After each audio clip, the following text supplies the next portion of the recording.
Hello and welcome back to my channel. I'm Patty. As I'm filming this, it's Thanksgiving morning and I'm going to show you how I make a pumpkin pie. It's so easy and it's perfect through the holiday season, not just for Thanksgiving. So welcome. I hope you'll enjoy the recipe. It's incredibly easy and it's so good. So let's get to it. As you can see, this pie only needs a handful of ingredients, and I would like to draw your attention to the pie crust I'm using. It comes two to a box, and you're going to take it out and unroll it and bake it. And also the sweetened condensed milk, I'm using one that had a maple flavor. That was new this year, and all the rest of the ingredients and the recipe will be in the down bar. For now, I'd like to draw your attention to the dried beans. We'll take a look at why I'm using those. Here I'm setting up to roll out my pie crust. And I have my pie plate. It's a 9-inch pie plate. They never recommend that you do this, but I always do a very light butter into the pie plate. I just find that the crust will release much easier if I do this first. So I'm doing a very light butter. And here's the pie crust. As I was telling you, it comes two to a box. You then just take it out of that little wrapping. It's all rolled up. We're just going to unroll it. I have allowed it to sit on the countertop for about 15 or 20 minutes, so it's easy to roll. And I'm just going to unroll it, and then I'm going to lay it right into the pie plate. It's pretty easy to do. So you're just going to put it in there, and then you're just going to use your hands to shape it around. You want to make sure that you press down in the corners. You want everything to be flush and flat to the pie plate. And we'll do some stuff here in a minute to make our edges look prettier. Basically what you're doing is you are pinching the crust in between those two fingers. So my right fingers are having the crust pressed into the middle of the fingers. See, I'm doing that. And you're just going to go around and you're going to do it all the way around, and it gives this a little bit more of a finished crust. I mean, this is a rustic pie. I'm not trying to be an Epicurious magazine or anything. We're just, making a simple family pie, just getting it done. But this little extra crimp, it does look nice when you do this. Our crust is all set up the way we want it, and now what we're going to do is to lightly prick all the way around. I do it on the sides, I do it on the bottom, just gently with a fork. Now I'm going to crumple up this piece of parchment. If you crumple up your parchment, it's a lot easier to work with, and it will actually lay flat once you've crumpled it up. So I've got it prepared, and what I'm going to do now is lay it on top of that pie crust. And I'm just going to trim off the edges. You don't need all of this extra paper. I'm sure there's a neater way to do this, but I didn't do it. I just laid it in there. I'm going to trim it back. And now what we're going to do is take those dried beans I showed you earlier and pour them in. And these are going to act as what we call pie weights. So the beans will act as a weight, and that will keep your pie crust from puffing up when you bake it. You put the parchment in so that the beans don't get stuck into the crust. Ask me how I know about that. Okay, it's going in now. This is called a par bake, and the reason we do this is so that when we put our filling into the pie, that the bottom crust is mostly baked so that we don't wind up with a soggy bottom in our pie. Because who wants a soggy bottom in their pie? Nobody. So I'm taking it out. It baked about 10 minutes, and you can see it's golden brown, and we're just going to let it cool off. To make our filling, I first will crack the eggs into the bowl, and then I will thoroughly whip them. I just like to make sure that the yolks and the whites are well mixed before adding anything else. Then I'm going to put in my sweetened condensed milk. You're going to want to use a spatula to get all of that out, and then I'm going to mix those two ingredients together really well. And then I add about a teaspoon of vanilla. I'm going to add about a teaspoon of ground cinnamon and a teaspoon of pumpkin pie spice. And just to set the sweet, I'm going to do just a pinch of sea salt. Okay, and now I'm going to mix all of those things together. And now I'm going to add in the pumpkin. I get this pumpkin at Lidl and I absolutely love it. The color is gorgeous.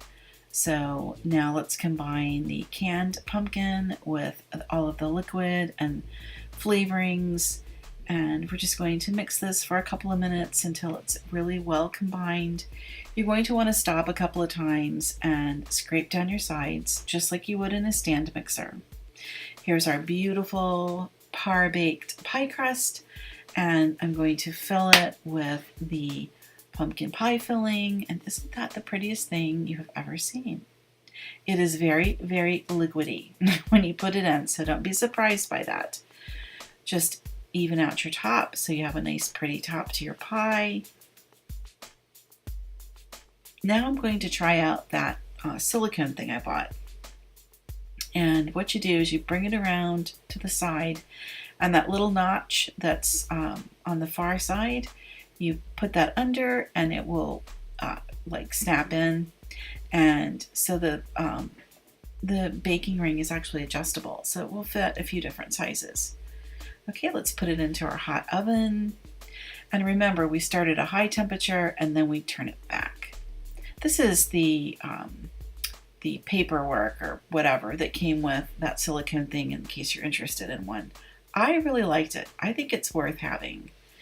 And there's our beautiful pie. This pie, you start out at a high temperature, in this case, 450 degrees. We're going to bake it 12 minutes.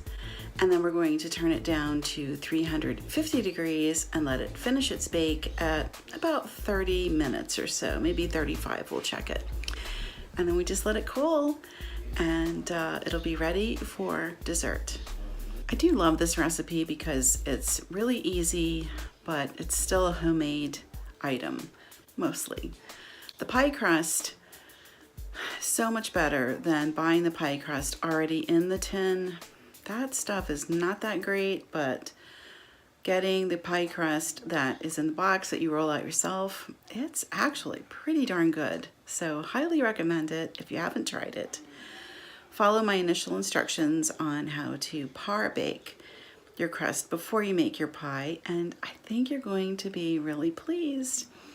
Okay, I'm going to check back in with you when it's time to pull the pie out and you can see it, and we'll all enjoy it later.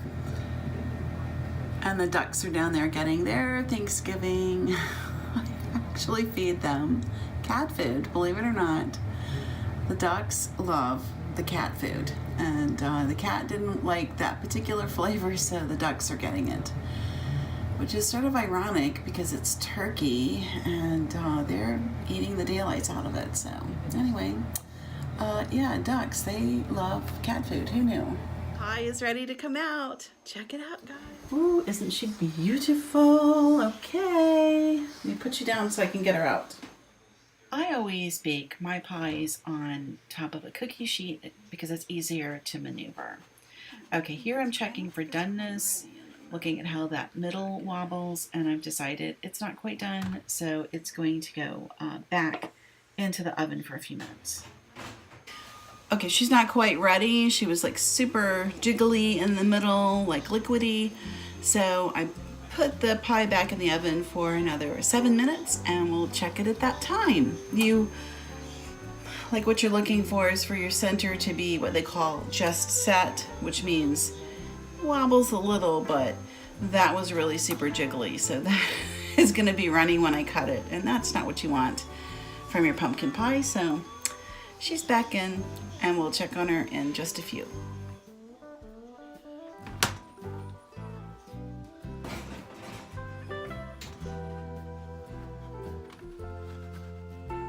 See how it jiggles, but it's not like total liquidy? That means it's set. But let's see if this silicone thing did its job. Oh, it did a beautiful job. Still a little bit crispy on the edges, but not like how it usually is. Usually when I bake a pie like this, the whole edge is nothing but burnt. They did recommend that you leave the ring on through the whole bake, which I didn't do because I didn't read that until after I'd already par baked, but that's okay because I think it looks pretty good, and I'll let you know later on when we dig into it. So stick around.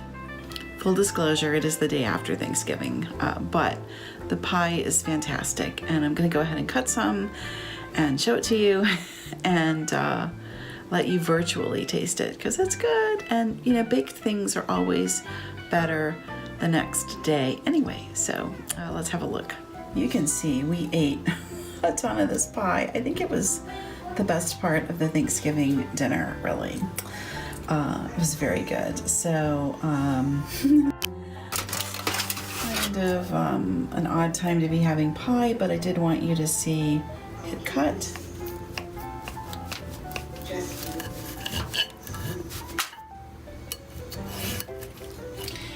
And I want you to see, you know, they always recommend that you not butter the dish, but I do that light buttering and the crust releases very easily. And I want you to see in the center how beautiful this is.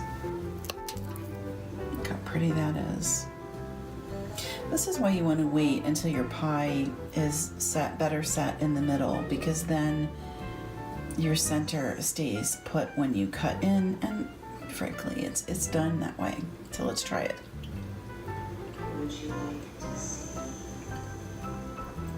Oh my goodness, it is delicious.